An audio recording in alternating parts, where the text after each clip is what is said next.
and good day. We're going to present to you the naturalistic tradition, but first, let me give you a general introduction in which it presents the principal ideas and issues in the area of ethics offered by the philosophers from classical to contemporary times. So, the first two volumes deals respectively with man and metaphysics. Metaphysics and philosophy of man, or the philosophical science called speculative branch of the philosophy because their main thrust is toward finding true satisfactory answer to the question, what is to be in metaphysics and what is to be a man in the philosophy of man. Metaphysics is relevant to all aspects of the philosophic enterprise that hence centered in the basic question, what is to be or to exist, involved such as realities as causality, change, and contingency, and the foundation of being was seen to be the existence of God. Whereas the philosophy of man volume treated such as issue of for man the question of his unity in being, his spiritual nature in this destiny, and the character of his knowledge. Although the conclusion speculative science will have the indirect effect of the conduct of man, they do not immediately set themselves to determine what being should be or what man should be. More fully expressed, ethics is practical philosophical study that seeks to find some principle of order for those human action for which we are freely responsible and over which we have rational control, such as deliberate action, are opposed to countless other acts of man. We have digest respiration, activity of our nervous system, our action, but controlled automatically without need for any choice of the direction of our part, or it isn't involuntary action. Moral philosophy is concerned with human acts, with those actions in which we are free and responsible, but it is not alone. We have a psychiatrist, theologian, and a psychologist. Each is its own way of has interesting, deliberate, and free human action. The philosophers differ from each of them in the point of view that is unique, and like the psychiatrist, the philosopher is not concerned with the analysis. So, good day everyone. So, we are now going to discuss the key ethical issues.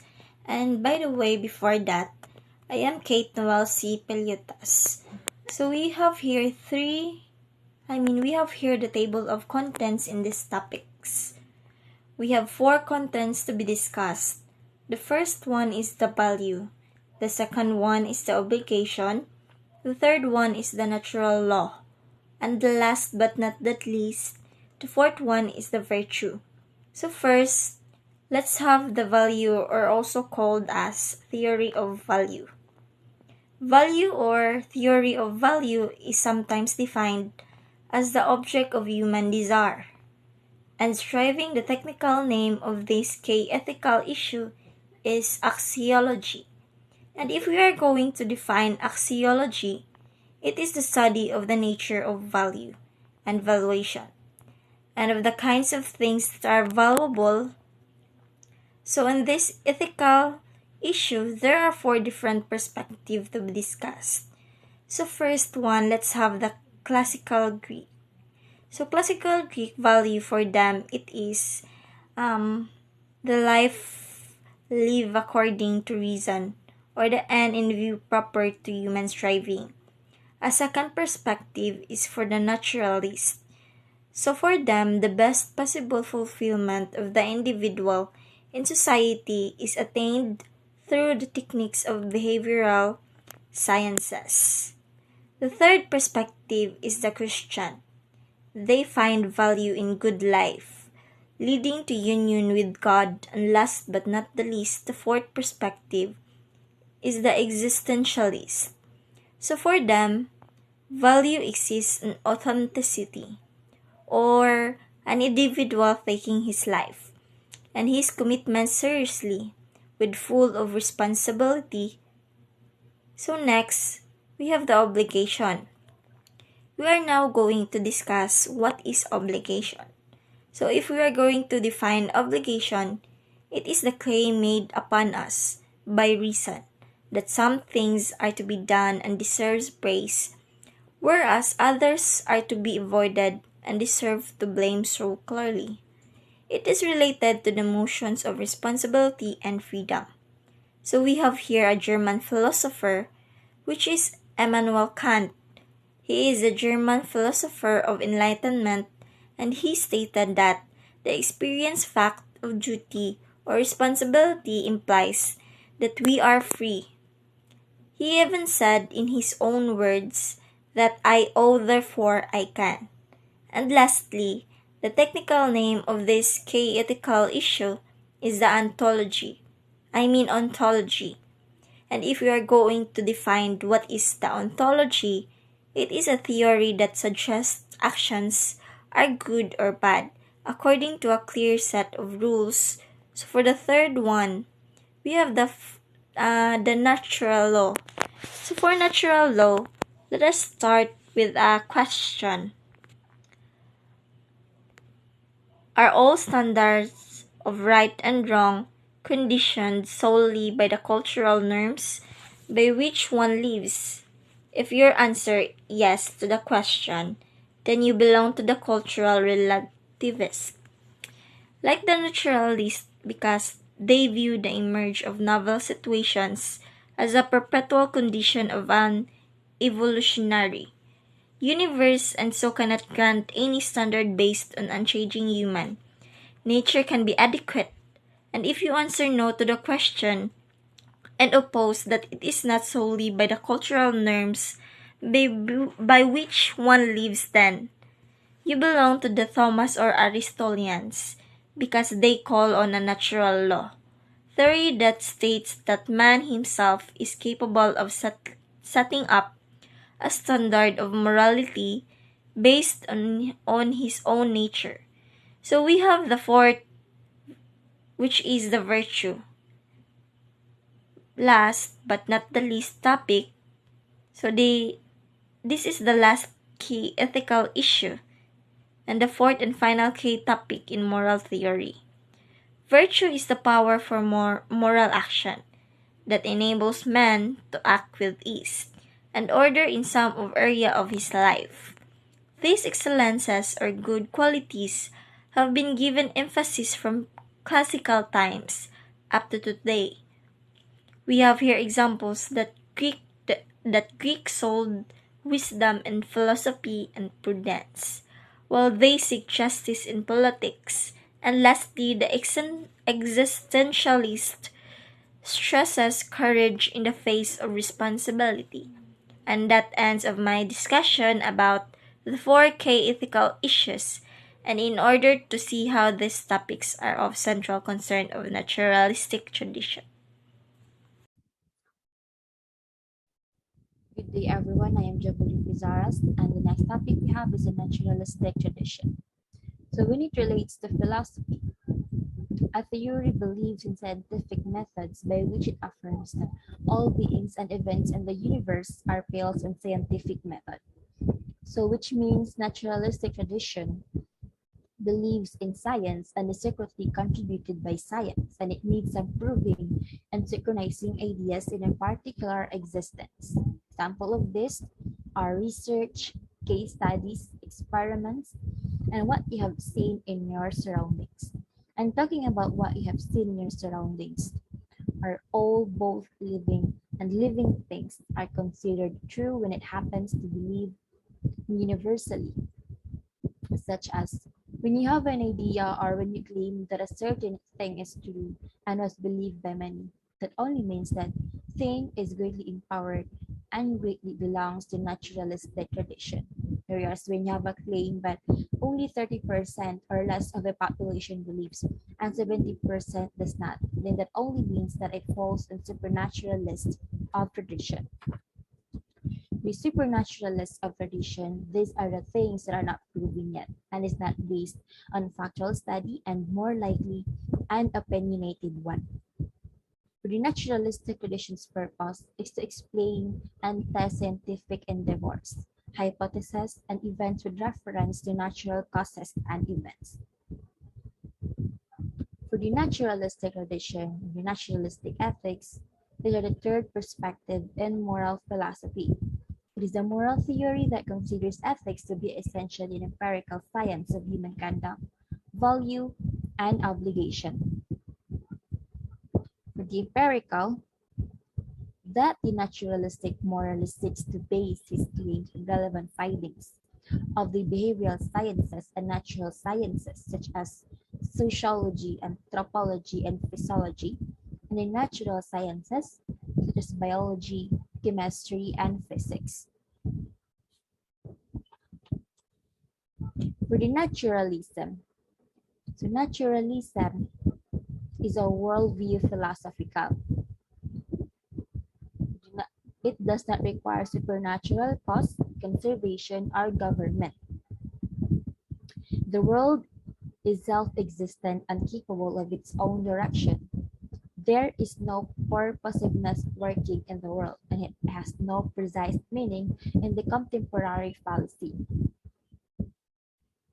So some versions of naturalism insist that there is no, and that even the appearance of the mane in the horse of evolution was a completely arc or gratuitous incident and has no reliance.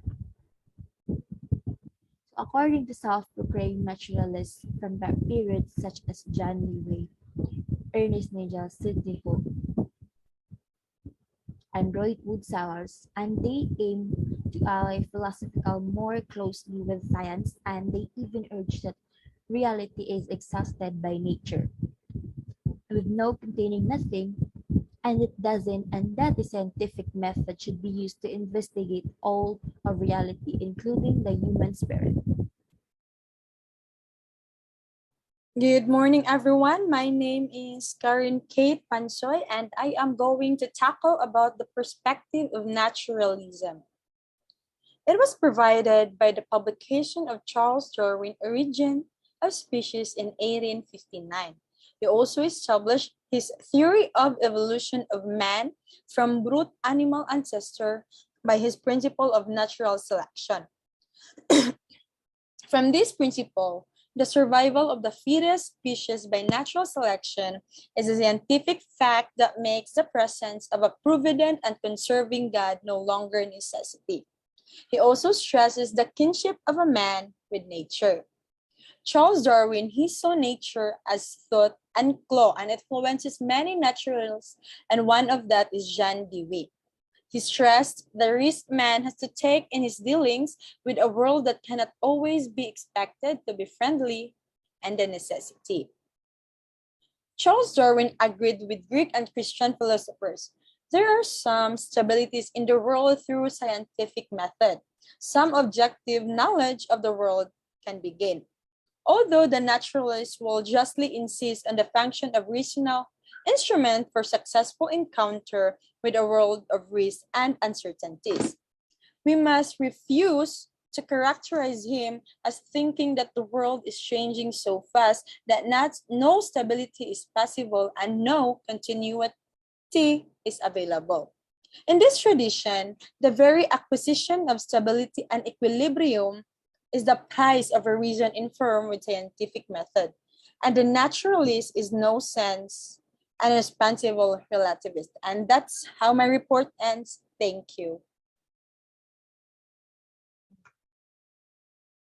Good day, everyone. I am Hippolyne Geraldinopoulos. I am going to discuss to you about the perspective and key issues of naturalistic tradition. These are the value, obligation, natural law, and virtue. So the first one is value. Dewey insisted that value proceeds from the reflective analysis of the novelty presented to each generation. Man seeks to transact with nature by intelligence, increase his own value as well as that of nature by the quality of the solutions you bring and answer to the felt he needs in his life.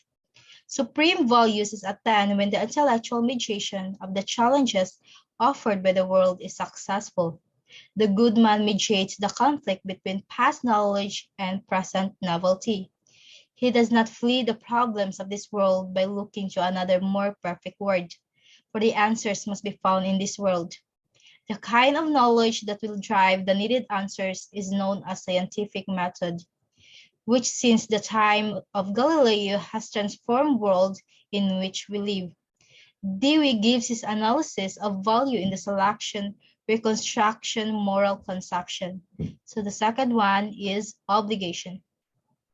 Dewey also speaks about obligation. The general principle is that each man is obligated to the action and responsibility in strict proportion to the cultivation of his mind and the power of his reflective intelligence. This is an echo of the Platonic theme that knowledge is virtue. He also stresses heavily the need for every man to grow to ever greater moral maturity and sense of obligation. He also writes that the good man is the man who, no matter morally unworthy, he has been moving to become better. So the third one is natural law. Let us define first what is natural law. Natural law is a theory in ethics and philosophy that says human beings possesses intrinsic values that govern their reasoning and behavior. Natural law maintains these rules of right and wrong are inherited by people and are not created by society or court judges. So natural law is the norm of morality is also given an objective character in the work of Dewey and in the other naturalists, although it has objective reference to the science of man. With Dewey, the norm and the natural law take on social character. That action is lawful that will mediate the risks and dangers of situations confronting man and society. It would be inadequate to speak of this as a plea for adjustment. It is more an active solving a pressing crisis than a fantastic submission to what are assumed be insoluble situations. No society or individual can gain true moral life without considering employing intelligence, reflection to make the necessary revisions on traditional theory to meet his own requirements and those of society. There is a strong conviction naturalist that we must avoid the answers of past wisdom and be more reflective in experimental cases of social disorder as crime and delinquency. So the last one is virtue. As the descriptions of the good man and the bad man in Dewey's reconstruction in philosophy, it can be seen that supreme good quality to be found in the man is the development of those values that reason itself approves. In related and referred to in the same selection is an attitude which Dewey calls meliorism. Must not be foolish, optimistic, and imagine evil can be overgrown easily and without intelligence. Neither can we be pessimists and assume that evil is overwhelming and that we are powerless before it. The middle attitude of meliorism is the ability to struggle little by little, make one's lot and the world itself better. A financial necessary virtue is what Lewis called sensitivity to the unique character of every moral situation. This virtue is a kind of flexibility, a recognition of the truth that each situation, each man, or each problem possesses a unique style and structure. So I repeat, the fourth perspective on key issues are value, obligation, natural law, and virtue. So that ends to our report. Thank you.